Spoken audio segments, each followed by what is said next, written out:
नमस्कार दर्शक बंधु स्वर्नस्वक को आपन स्वागत। आज मु आपण सांगे गणेश पूजा उपलक्षे नड़िया लड्डू रेसिपी शेयर करी। समस्ते नड़िया लड्डू को विभिन्न प्रकार प्रणाली रे बनाई थांती। मु आज आपण मानकु बहुत सहज तरीका रे रेसिपी तैयारी करी देखेबी, जहा फल कि आपण माने बहुत सहज रे घरे तैयारी करि परिबे। जे कोनोसी पूजा पर्व रे तैयारी करी भोग लगे परिबे। तेबे चलंतु तैयारी करिबा आज रो रेसिपी।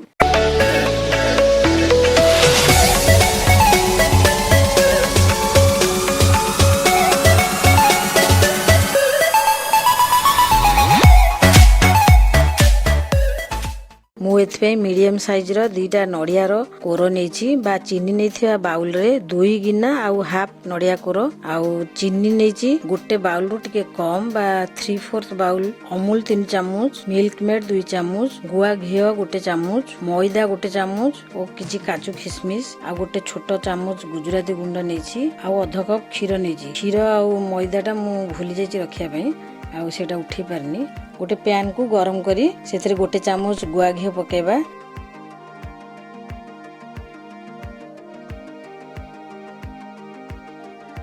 किशमिश और काजू को भल करी भाजी करी काढ़ी दबा।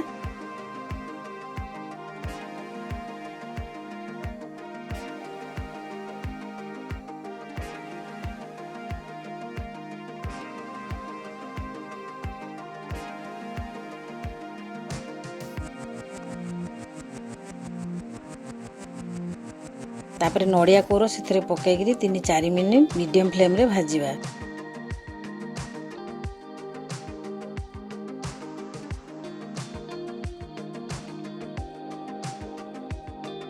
तापर से चीनी पकई 2-3 मिनिट भाजीबा।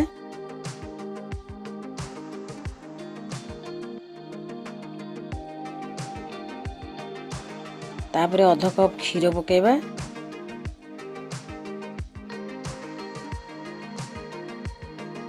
टिके भाजा परे सेतरे अमूल 3 चामच पकाई भल भाव रे गोली भाजीबा।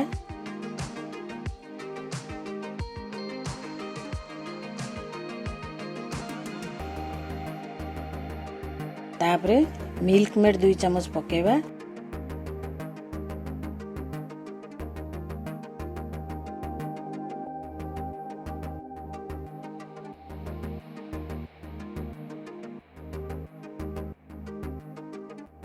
जो काजू को भाजी रखी थी ग्राइंडिंग करी छोट छोट पीस कर देबा। पूरा प्लेन करी गुंड करिवेनी। तापर एथरो काजू गुंड और किशमिश भल भाव रे पकाई गोळे देबा। चीनी नड़िया रे भल भाव रे पाग होला पर्यंत भाजीबा। पैन रु वर्तमान कोर छाड़ी आसलानी। वर्तमान आमर नड़िया हे आसलानी। बेसी सुखला पर्यंत भाजीबेनी, कारण बेसी भाज देले नड़िया झुरा झुरा होई जिवो। जदिबा नड़िया कोर गुड़ाक बेसी झुरा झुरा होई भाजी हे जिवो, सेतरे 2 चामच क्षीर पकाई देबे। टिके लसलसिया थिला बेले आमे तादरे मैदा गोटे चामच पकाई टिके भाज दबा।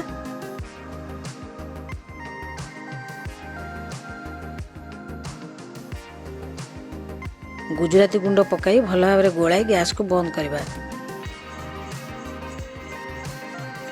एथरक टिके ठंडा हेबा को छाड़ देबा।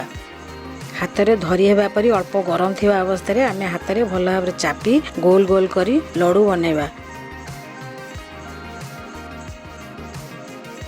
आपणक पसंद अनुसार छोट किंबा बड़ लड्डू बनै परिबे।